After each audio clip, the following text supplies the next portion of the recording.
Hi all, I'm Cullen Haynes and welcome to Law Live, episode 59. And we're broadcasting on a Thursday. We usually do it on Wednesday. We had Teresa Royan yesterday from Smokeball, but I've got a very special guest that I wanted to squeeze in this week because a friend of mine for many years, but what Annie has to tell you is quite important. And we definitely need to get the message out there. Because we're going to be talking about cybersecurity, and it's definitely not just for IT professionals. It's definitely for your business. And we've noted this episode as cybersecurity from breach to bankruptcy, because that is the level it can get to. But let me tell you about my powerhouse guest I'm about to bring on. Over 20 years in the legal profession, has recently founded her new firm, Cyber GC, over 18 months ago, already multi-award winning, already been on the news recently, because what she does is add value to businesses looking to tackle this behemoth that is cybersecurity in the current age. Could you please make very welcome the one, the only Annie Haggar. How are you, Annie? Hi, Cullen. I'm well. Thank you so much for asking. And thanks for having me on today. I've been really looking forward to this. Oh, me too. I have so much. And ever since we last caught up in Sydney, I thought this would be a great platform. I know it's ironic that we're using technology to broadcast this. I'm on TikTok here. We're going on YouTube, LinkedIn, Facebook, and whatnot, but we can touch on all that. But what I would suggest is, guys, this is live. We are 12:12 in Sydney, Australian Eastern Daylight Time. Any questions? I'm going to be monitoring all the platforms. Put them in the comments. And please feel free to give us a cheeky subscribe or follow Annie as well. But getting into it, Annie, what's happening in your world right now? The fun thing about being a cyber lawyer, and also one of the really tough things, is that everything's going on all the time. It's 24/7, and you go to bed and you wake up and the world has changed because there's been a major hack, or there's been a new form of attack come out, and your clients and the world and the government and all your friends are impacted. So everything's going on, and it Oh my makes it goodness. a really fun place to work because everything's always changing, but it's also nonstop and pretty tiring. I bet. I no doubt you've got all your friends, family, and work colleagues asking you probably for free advice. Hey, I just got this email that I opened. Like, what do I do? Or I just there's a countdown clock on my laptop and it won't let me in. What do I do? Yeah, hey, I just got this suspicious email, which I've now sent to you. What do you think? So, yeah, tip Oh, number one, good. don't go sending on the suspicious emails. Maybe take a No. screenshot. But yes, it is. I think all lawyers suffer from that, right? What kind of lawyer you do. People say, "Hey, you're a lawyer. Can I ask you a question?" And you're like, "Depends what kind of question it is." In the cyberspace, there's a lot of the "Hey, I think I've been hacked. What would you do?" Questions, which I'm always happy to help with. But it would be nice to do it more than like one at a time. So that's why it's great being on the podcast with you. Is maybe we can educate a few people at the same time and help raise cybersecurity awareness in the legal profession and through everyone who's listening. Makes sense. Makes sense. So before we get into that, I'd like to inject a little bit of fun before we have the fear conversation.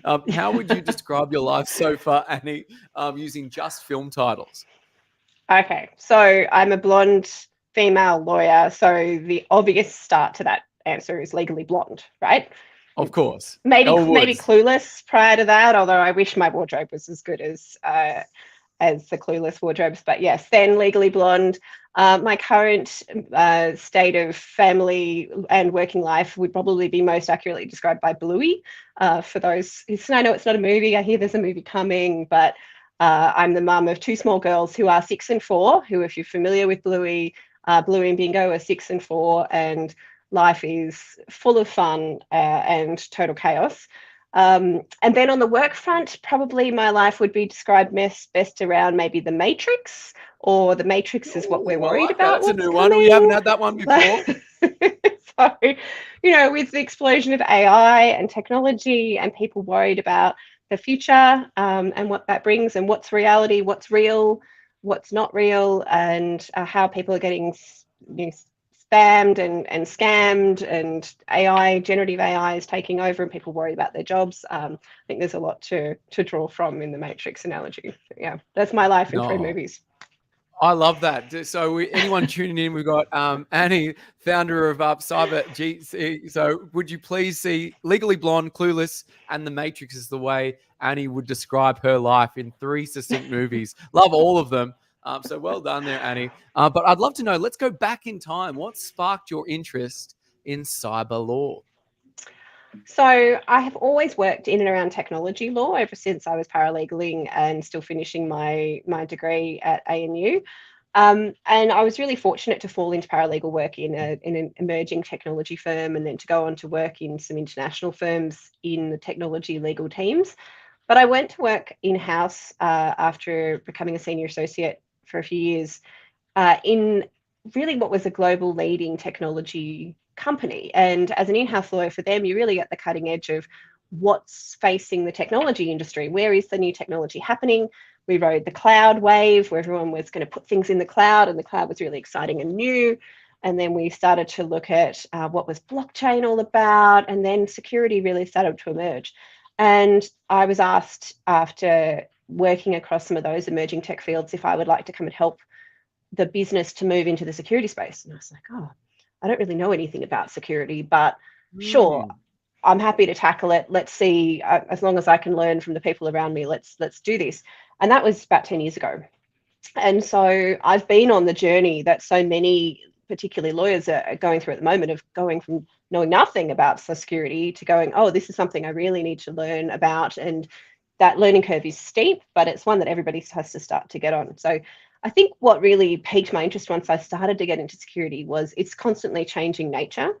The fact that at the time, and it's actually still true, there isn't a lot of settled law around cybersecurity. We don't have a Cybersecurity Act in this country, although we might have one by the end of the year.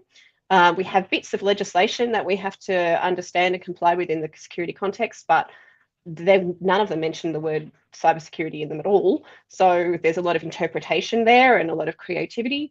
And then there's also the technology, which is constantly changing. And one of the fun things is whenever you build a new thing, then if there's a new technology product, and it doesn't have to just be IT, whenever you build a thing, there's always an equal and opposite reaction to how it can be broken or how it can be used for not the good purposes that it was built for, but for bad. And unfortunately, in the world, there are always those people who are looking for those vulnerabilities, looking for how to break things, because the human personality is inherently curious. And I don't think they're necessarily always looking to do evil, but they're curious about how things are put together and maybe how they can take them apart again. And that reveals vulnerabilities. There's a famous philosophical quote by Paul Virilio that says, when you invent the ship, you also invent the shipwreck.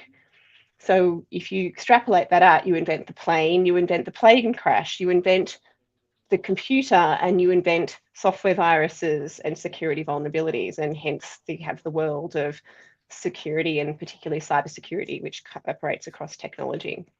And so with that comes this really large field to be curious and to work out how these things fit together and how they can be broken and exploited for the wrong purposes, but also what we can do as a profession and working with the security technical professionals to secure things to make sure that they're only used for good. And that's why I love working in this space. No, I'm indeed by what you're saying. I've never heard that philosophy before. Just so people are clear, when you invent the ship, you invent the shipwreck. What's the name of that philosophy? And I'll make sure I'll put it in a little show notes when we reshare it. It's by a philosopher called Paul Virilio.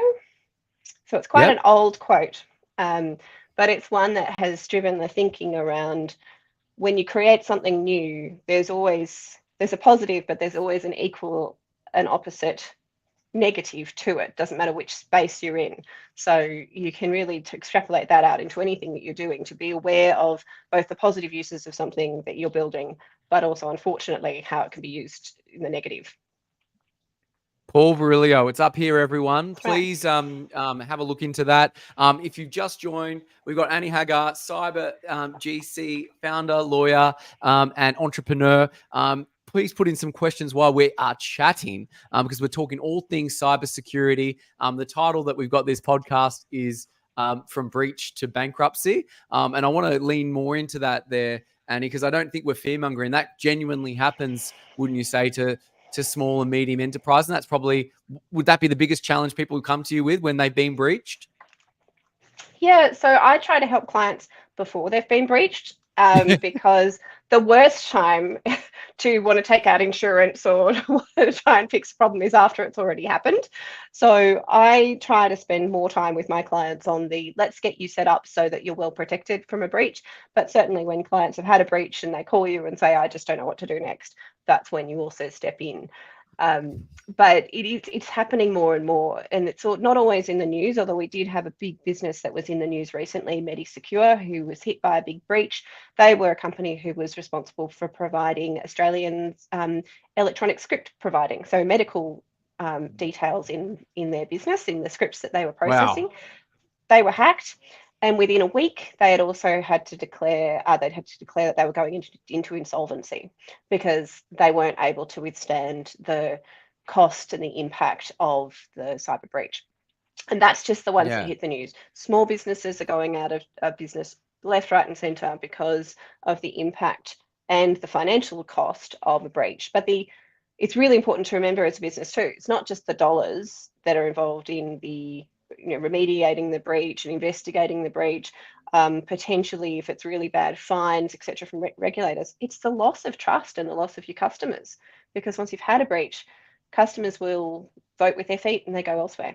And unfortunately, if they don't think they can trust you with their sensitive data, and if that's a law firm with their sensitive business and personal data on all sorts of fronts, then they'll go to someone else who they do feel they can trust. And when you're a law firm and you're in the business of trust, it's really hard when that trust just disappears overnight because of a breach. It's a good point you make. Prevention is better than cure. Going back to what we were talking earlier about don't be evil. I think Google had that as their tagline, but they removed it. But unfortunately, they don't see it as evil. And I was surprised to learn that these organizations, some of them, some of them in Russia, they're actually companies. There's a HR team. Yeah. They're actually professional organizations that, when they say, you actually talk to someone there, and they say, I'm going to pass you to my manager to see if I thought they were all in hoodies in their mum's basements, but that's obviously not who we're dealing with. No, these guys are professional outfits. Yes, they have customer service teams who, if they have encrypted your system with ransomware and they're demanding that you pay them a ransom to get your data back, which, by the way, you frequently don't get your data back, or if you do, they've also kept a copy of your data. So don't think that just because you pay the ransom means that you're no longer in strife. But they will say, oh yes, well, we've got references from the clients who did pay their ransom and they got their data back and they were very happy, and we can give you reference for those clients. And we've got our 24/7 customer service team to help with the payment of the ransom. It's a full business model, and it's driving billions and billions of dollars out of the Australian economy, out of the global economy where it's needed, into the hands of cyber criminals who are operating all over the world, and who are really just out to scam people and businesses like ourselves. Oh, it's terrifying. Really, it is. When we look at that. But that is where we're heading, and safeguarding, talking to leading lawyers and professionals like yourself is what good companies and those thinking ahead should be doing for their clients, because it is that loss of trust, as you said. But this is probably a nice segue in terms of skills that have helped you not only in the legal profession but cyber law. What would be one surprising skill that has helped you in your journey? I'm a storyteller. This has come into handy with being a mother of small children, but it's actually really come into handy when I've been developing my skills as a cyber lawyer, but really trying to educate the businesses I work with and the lawyers that I work with about why cybersecurity is an issue and what they need to do about it. Because there's nothing like a good story to really anchor the example and make it feel real. Because particularly with cyber attacks, it can feel very disconnected. Oh, that's not going to happen to me. That's something to do with some IT thing that I don't really understand. It's a vulnerability or a 0-day. It's got to do with patching. And you could go, actually, let's bring it home to some examples that apply to your business scenario. And if you can tell a good story about how you are vulnerable, how your business might be attacked with real examples, but also give some stories about what other businesses and clients did to make themselves more secure and what individuals did to make themselves more secure, it can really bring those messages home and stop people from feeling paralyzed and start to make them feel empowered that they can do things about the cybersecurity risk that they face and that they can take small actions. They don't need an IT qualification to do it, and to be able to help them take that first step. Because I think that's actually the biggest problem. It is really scary. The impacts can be huge and people just freeze and they don't know what step to take, but they're also afraid to ask the question in the first place. So they do nothing and they hope that they won't be targeted. Unfortunately, that doesn't work just praying and hoping, right? Like the world is indifferent to your prayers and hope in this respect. Yeah. And I think a few years ago, it probably wasn't a bad strategy. Like, if you're a small Australian business, you can hope that maybe you're not going to be the target because you're not big enough. You don't have revenues big enough to be a target. Sadly, with the increase of AI and the use of bots to do a lot of the work, it's not a person sitting there thinking, oh, who is the law firm I might target? Who is the small business in Australia I might target? The bots are just spraying out attacks, and they are using passwords and usernames they've stolen from other breaches, and it's an automated process. So it's not about you being personally targeted anymore. It's just a matter of numbers and luck, or bad luck in this case, that your business will be caught up in it, or you as an individual be caught up. So yes, the stick your head in the sand and hope that no one will notice you strategy probably did work a little bit a few years ago. Doesn't work anymore. No, good point. Good point. And those tuning in, we've got a few on Instagram and LinkedIn. We've got Annie Haggar, founder of Cyber GC. Any questions, please put them in, because it doesn't get very often we get someone with such experience talking about something that touches all of us, cybersecurity. So please take the opportunity. We'll be streaming for the next 15, 20 minutes. With all the stress that you deal with, Annie, obviously your 2 young children, work, busy family life. How do you unwind after a particularly tough cyber law day? When I get the chance, I'm a knitter, and I do love to do some knitting. Something with my hands, but also a bit creative. And it's for those who are also knitters, it's a bit zen. You can get into the passion and the repetitiveness of it. Also famous for knitting in meetings. You've got a really long meeting that you've got to sit through. I like to knit in the background to keep focused. When I'm not knitting, cooking is the other thing I do. I like to cook a big dinner, but if it's been a particularly long day, a glass of wine and my knitting is what I turn to. Nice. Is there a particular style of knitting you like, or items of clothing and otherwise that you create in these sagas? More recently, it's been lots of things for my kids. The current order is matching unicorn rainbow love heart jumpers. But in the past, it's been beanies. My husband ordered a cardigan when we got married, but adults' clothing takes a really long time. So small things that can be completed without getting too stressed out is the order of the day at the moment. I love that. And I love to ask you this question because I get a couple of varying answers. Would you ever turn your hobby into a business? Oh, I get asked that quite a lot, because I have a lot of hobbies, particularly cake decorating, which is also useful with kids' birthday parties. The answer is no. Because once you do it for money and for other people's expectations and other people's needs and wants, I think it doesn't then fulfill the same bucket in yourself as an outlet. It puts stress into it and takes, for me, away that creativity and that pleasure of doing it for myself. So no, the only recipients of my cakes these days are my own children and occasionally very close friends' weddings. The recipients of my knitting projects are just those who don't mind if it takes me a year and a half to finish a jumper. So de-stress. De-stress. So we're not going to see Annie's Couture next to Burberry in Sydney anytime soon. Look, I think Burberry and the amazing fabric textile designers in our country can keep that space, and I'll keep my cyber law specialty, and I will be patrons of their creative talents. Good for you. Good for you. I think that's a good answer. Is there any special passion projects, professional, personal, or otherwise, that you're able to share with us at the moment? Yes, I won't use the name, but if you follow me on LinkedIn and Instagram, keep an eye out. There's a really exciting project that I'm working on, which is a not-for-profit in the cyber industry, and it's aimed at particularly helping people who are vulnerable in our community and the organizations who help them. So one of the things we have in cyber is what we call a cyber poverty line. People who don't have the resources and the understanding to help themselves or to pay for the help that they need in order to become cyber secure. And if you think about the not-for-profit industry and the charitable organizations, they are holding some of our most sensitive data, health data, services data, and they are also out there on the ground helping the people who most need it in our community, the elderly, the vulnerable, and the minority groups. And their data is at risk and they can be held to ransom just like any other organization, but they don't have the resources to pay for cyber experts. So I'm working with a group of other amazing professionals, cyber professionals, to create a not-for-profit that is going to help connect people with skills with people who need them, and specifically to help vulnerable people and organizations helping vulnerable people to uplift their cyber and be predator protected and to really change the game in this space. So keep an eye out. We'll be able to announce the name and the mission of the organization and how we can help you in the next couple of months.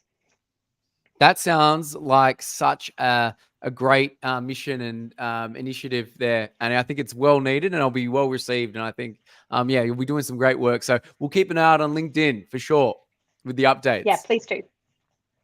Please do. Okay, fantastic.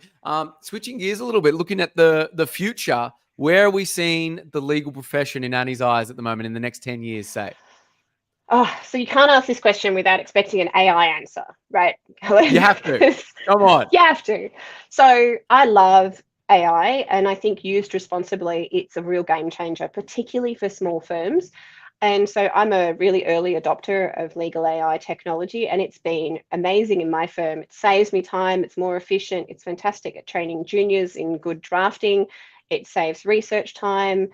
I can do things for organizations like not-for-profits. We review a document, give them a summary of the key issues, help to do changes, and I don't have to charge them because the time is so minimal that I have to put into it. I check the work of the AI, of course, but the fear behind that for the legal profession is, oh my goodness, that's taking away all my value. What am I going to charge clients for? The AI is going to replace me. And the answer is, it's going to replace some of the grunt work. It's going to replace the really manual components. So where is the future of the legal profession? The future of the legal profession is in the creative bits, in the problem solving. And it's not going to be in the trawling the thousands of documents and finding the one thing. We're going to have AI to help us do that. What we really have to do is to learn how to use these tools that are becoming available and to help to see how they can enhance our skill sets. We don't go to law school to learn how to format a great contract or to just draft contract clauses. We go to law school to learn how to be critical thinkers and problem solvers and to create solutions for our clients within the realms of what's lawful, but to also sometimes push the boundaries and see if there are creative interpretations and new opportunities. So that's where I think the legal profession needs to be shifting its thinking. And the more traditional documentation, processes, trawling through discovery and due diligence, etc., use the technology, ensure that you're keeping our juniors trained up so that the next generation of lawyers is really skilled up in that creative and problem solving space, but use the tech available. Being frightened of it taking our jobs is like saying, oh, well, I'm not going to learn how to type because then what would the secretaries do? That's not the point. We all learned how to type. We all learned how to operate our own computers. We all learned how to use the internet. You need to be an early adopter of these things, and you need to think about what makes you and your value different. And it's not the technology that you're using, it's the way that you're tackling the problem in front of you and helping to bring value to your clients. So I think lawyers are going to look very different in 10 years, but they're still going to be around. If anyone's wanting to get rid of the legal profession, it's not happening just because AI has been introduced. No, well, good point you make. And Bang from Twitch, which is actually me, but I'll put it out there. Will AI eventually replace lawyers? The answer is no. Is it, Annie? No, the answer is no. It might replace some forms as systems get really, really good. I can see that there are some elements that might be more automated, it might be more process driven, that could be shifted into an automated space.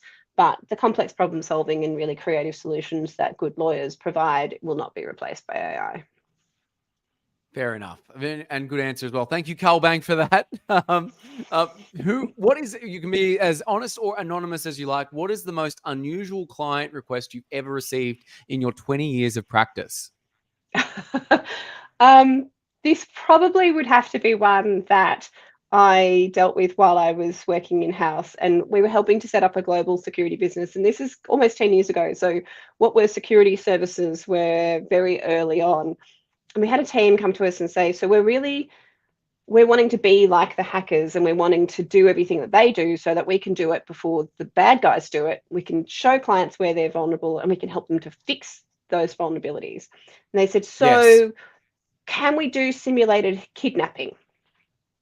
And I sort of went, I'm sorry, can you do simulated what? And they said, simulated kidnapping. You know, we would turn up and we would kidnap the CEO and then keep him hostage for a while and see how the organization reacted. And I said, look, I worked for a business that was a technology consulting firm at the time. I was like, I think this is slightly outside our remit. And I think you probably need some specific permits and registrations to do that kind of work. But you know, if it's something that you really want to pursue, let's talk to the executive about if that's a risk profile that the business wants to undertake. But they did then come and say, can we pay ransoms on behalf of clients? And the answers was, well, some people do that. There are businesses that do pay their ransoms when they've been hit with a ransom attack on behalf of clients. It was not something the business I was working for was going to do as a part of their risk profile, but it was a question that could have been a yes answer. We were going to have to find a way of doing that legally. And so that was probably number 2 on the most unusual requests, but it's quite commonplace now, but it was pretty weird 10 years ago. Oh my goodness. So this was kidnapping Mr. Heineken for the legal profession. Oh my goodness. Yeah, pretty much. The CEO. I love that. I love that. It was an interesting one. Very good. Very good. And also casting your mind back, who has been the most influential personal mentor in your life up until this point, and why? So it's always hard to think about these, you know, mentoring people and the roles that they played in different periods of your life. The one that for me, I think comes to mind at the moment used to be my boss when I was in global legal roles for Accenture, and it's a woman called Deb Santiago. And she was just such a wonderful example about how you could be a woman who's highly successful, holding very senior global roles with 2 children and, you know, and a successful marriage. And she also always had time for her team. She was a real person. She wasn't this management figure that no one can talk to, but she was technically excellent at her job. She was compassionate. She really cared about her team, and she was just the full package. And I thought, if I want to be anyone when I grow up, I wanted to be her, because I thought she really did an amazing job of that balance where women are told, you know, professional women, you can have it all. And usually the answer to that is no, you can't. Something's got to give, whether that's your compassion, your time for your family, your time for your team. And she showed that there was a balance that you could achieve if you made sure you put people and your family first, and everything fell from that. Amazing. Well, shout out to her, and it's a nice legacy we're leaving in this stream for that. So thank you so much, Annie. Yeah. Appreciate that. My pleasure. What would you like to see change yourself personally in law or cybersecurity?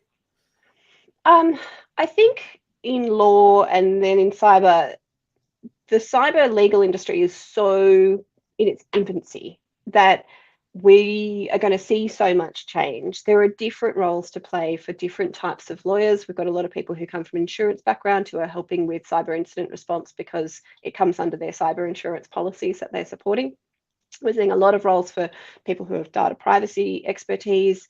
And then we're seeing what I do, which is much more on the technical and product side, helping people to prepare their business from a risk management approach, but also helping them to understand the cybersecurity risks and services that they need and to get those in place ahead of when they have a breach.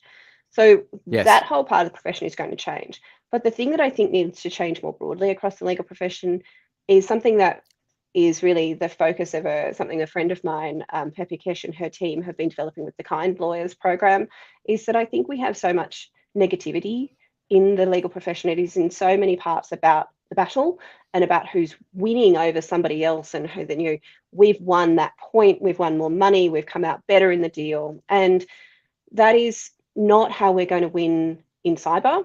We need to be a community, and we need to see our battle is against the bad guys, not against each other. And we also need to see that more broadly in the legal profession. The other lawyers are not your enemy. They are part of our team as the legal profession, are part of our profession, and we need to have respect for each other, and we need to be not trying to catch each other out with gotchas and really grind people down. It's about growing that understanding and that support as a community, and having kindness and people at the heart of it. So I'm fully supportive of all the work that the kind lawyers have been doing, and I think it's really needed across our profession, not just for the benefit of our clients, but for the benefit of us and our mental health as a profession as well. No, well said. And shout out to Peppy Kish, Jonathan Napp, and everyone at the Kind Lawyers. They do such a great job. And I think it's not usually put together, Kind and Law, but there are some kind lawyers out there. And I think it needs to be spread, not just in the legal professional, but in every profession, because that competitiveness, that tall poppy syndrome in Australia, we just need to cut that out. There's two ways to have the tallest building. Focus on your own and others to grow, or you can cut others down. And unfortunately, cutting others down is easier, and which is what people tend to do most, unfortunately. And we don't need to do that. We can all help each other. No, we don't. No, that's right. You're so true. It's it's an abundant universe, and all ships can rise. Which I think should be something that we all subscribe to. But this might be a nice link as well. What would be a lesson or that you'd like to impart to young lawyers, young professionals, graduates, just entering in now in today's cyber world? So I think the message that I want to give to all young lawyers is be curious. Often there's a thought that you have to finish your law degree and get a job as a graduate lawyer and work your way up, become a partner in a law firm. There are so many different ways to be a lawyer and to use your law degree that you should think about it as a very open opportunity. What you've been taught in your law degree is wonderful, and analytical skills, problem-solving skills, and they can be used in so many different ways. So don't get trapped into thinking that there is one ladder that you have to climb and that's what you have to do. You can have so many different aspects to your career. You can come in and out of law over many years, and you can change your field of law if you're finding an interest somewhere else. I get lots of reaches out from people who want to become cyber lawyers, and so my advice for them is be curious. You've got to start getting an understanding of the cyber industry and the cyber threat. And so do your research. There's lots of great cyber newsletters and newspapers that you can read. There's reports you can read, subscribe to. But you've got to start doing your reading and your background. If you want to be in cyber, you're not going to walk into a cyber law job. It's something you've got to gain the technical understanding either through a cyber degree itself. I don't have a cyber degree. I've learned it on the job, and that's totally possible. But you've got to have the desire for the curiosity to do that background reading, and then to start to incrementally work your way towards a legal area, a legal job that might lead you into the cyberspace. So insurance isn't bad, data privacy is not bad. You'll find very few actual pure cyber teams. They are around. There are firms like mine, and there are cyber teams within bigger firms, and try to be working towards working for one of those firms that can help to train you up and bring you into the world of cyber law. Well said. There's many paths in not the corporate ladder, but the jungle gym of the legal profession. You can go up, down, across, whatever. Stepping stones. They can go in all sorts of directions, and they don't just have to go in one line. Very, very true. Very true. And we obviously our last questions maybe a bit morbid, but I like asking it because it can see what your legacy is there. Annie, how would you like to be remembered one day? I want to be remembered by my family as somebody who was present. Not somebody who was constantly too busy, working so much, on their phone and distracted. I want to be remembered as somebody who was present, always had time to stop and listen, always had time for the people in their lives, and who helped to make a difference, whether that was just being a good listener or giving a hug when it was needed, or helping them to take bigger steps that helped that person to what they needed at the time, whether it's emotional or career-wise or friendship-wise. But I wanted to be remembered as somebody who's present and there for those around me, and that's professional and personal. No, well, I definitely feel whenever we're in person there, Annie, I've known you for many years now, like it feels like I'm the only one you're talking to in the room. You're not fubbing Oh, on your phone, anything like that. So it's definitely felt by me, and I'm sure it'll be felt by your family and all your clients as well. I think that's the one thing they can get is your full attention and respect, and that you're in I the try. moment, which is, yeah, well, it's all we got, right? The present. It's not yesterday. It's not tomorrow. It's just Yeah. be here now.